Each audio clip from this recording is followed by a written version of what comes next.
Hey, so what I'm going to be looking at in this video is Shakespeare's atypical hero and how that pertains to an idea of justice. And this is from the Tempest, William Shakespeare. Here we go. So before I get into justice and how this pertains to the main character, I'm going to briefly summarize. Prospero had his duchy taken from him by his brother, so he was the Duke of Milan. Now he's stranded on this island with his daughter, whom he loves, and things have been okay for the last 12 years, but obviously he's been wronged. He feels like he deserves what he had, and you kind of see him formulate this whole plan throughout the play. And interestingly enough, what I think is kind of atypical on a side note is that everything sort of goes his way, and I think that's really interesting. But so first I'm going to look at the definitions of justice that I'm analyzing here, which is restorative versus retributive. Restorative meaning trying to get things how they were or the way they would work out best for the main character or the person who has kind of been done wrong. And then retributive meaning to seek punishment or, I guess, revenge in a lot of cases. So we look and see how Prospero chooses between these, but those are the definitions of those. The pros of getting revenge is that he'll feel better about himself. But the con is that he might not be able to actually get what he wants out of the situation if he were to just kill off his enemies, and we'll look at that next.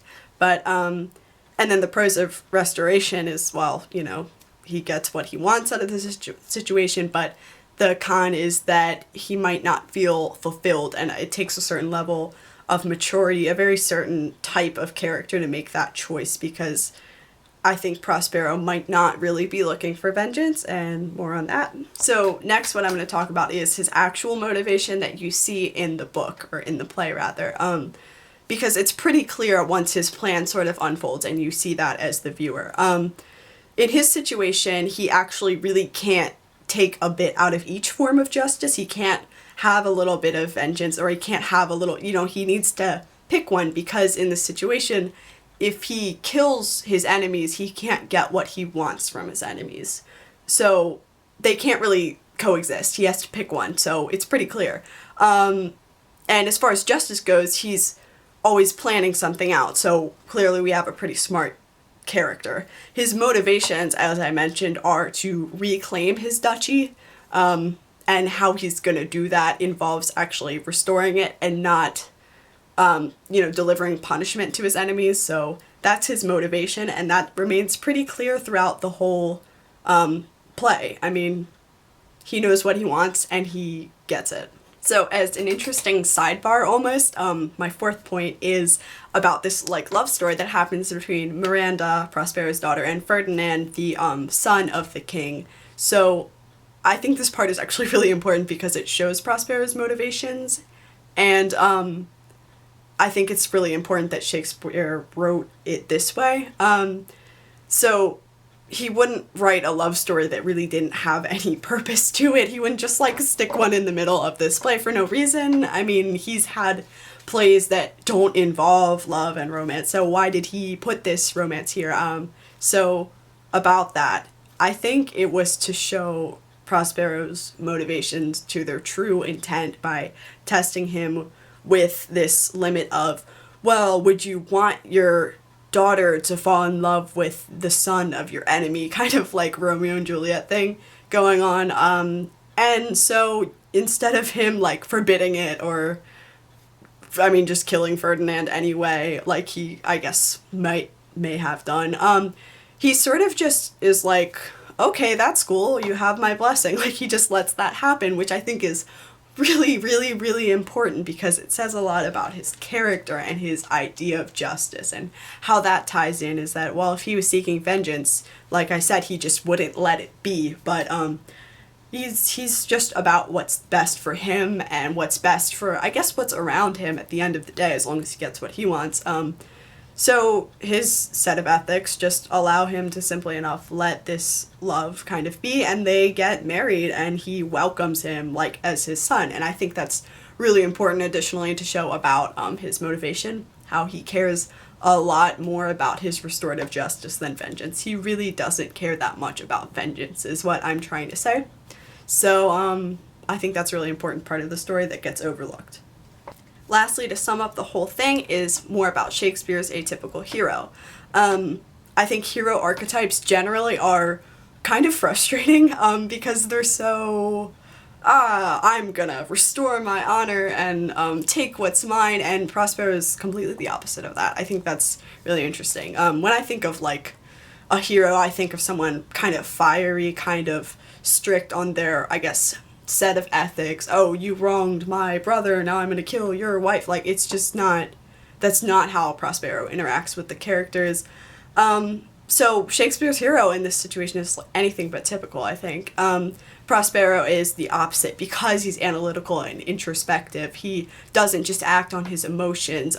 Usually heroes act on their feelings a lot, and that's why they're relatable, but Prospero really isn't relatable, and I think that's pretty cool. And then I think what's the most interesting thing about this entire play is that unlike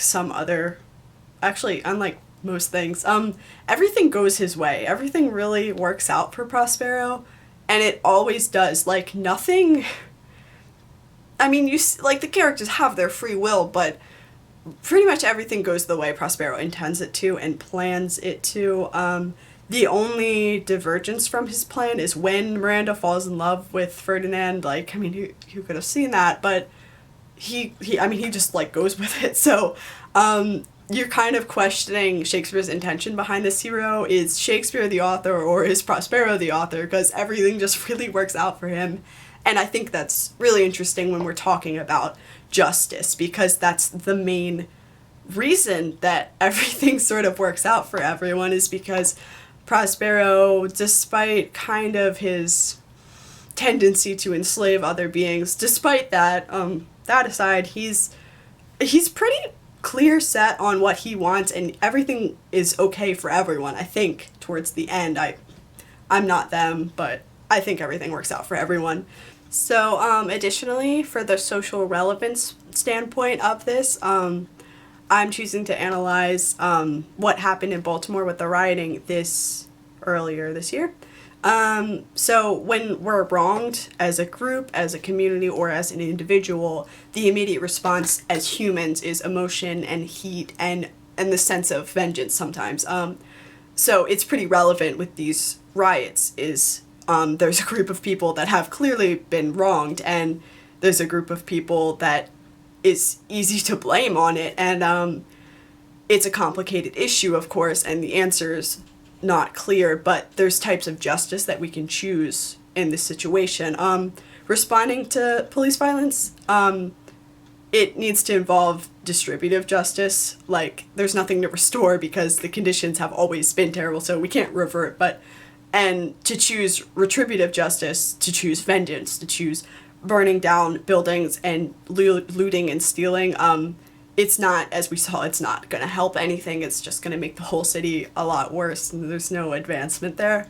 To solve these problems, I think we need to, give what's deserved. So the justice that needs to take place is a justice where blacks and other minorities are given social equality and rights they deserve in a more social lens, which revolves around the constructs we make in our society about police violence, brutality, just violence in general. So when there's an issue like this, we need to choose really carefully about our form of justice. Is it going to help? Is it going to hurt? Is it going to give each party what they want? Is it what's going to be best for the community? These are all questions that pertain to justice, and I think you can see that in The Tempest, where the characters are choosing justice, and there are different types of justice. So.